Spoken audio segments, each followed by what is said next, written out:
I'm Warren Meisner, I'm the Regional Operations Manager for the MTA. I'm out here today at the National Military Museum and I'm working with some youngsters in a short course program. This is where it all starts. They're getting tools in their hands, working on some old engines. Anybody can work on new stuff, but this is where they get the skills of working on the old stuff, where the bolts are tight, broken, things are seized up. They see the challenge, and it's good for the youngsters because they may not have done all that well at school or something, lost a bit of confidence. They come out here and they see the challenge and they work as a team. Hi, my name's Connor Lodge and I go to Goulburn District College, and I've always had a hobby with I'm always good with my hands and I want to be a mechanic when I'm older. You get to see a finished product in the end, so yeah, really good.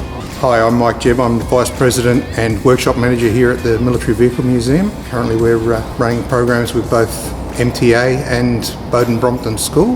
We're now involved with the MTA since Warren came out here to do assessments on one of the Bowden Brompton students.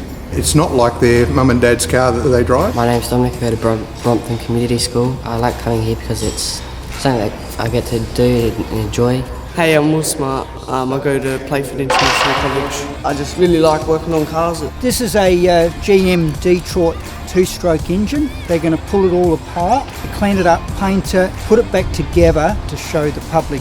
Where they're going to end up is in the automotive industry, doing the stuff that we need them as a community, as an industry, and that's working on vehicles, fixing stuff, especially the challenging stuff.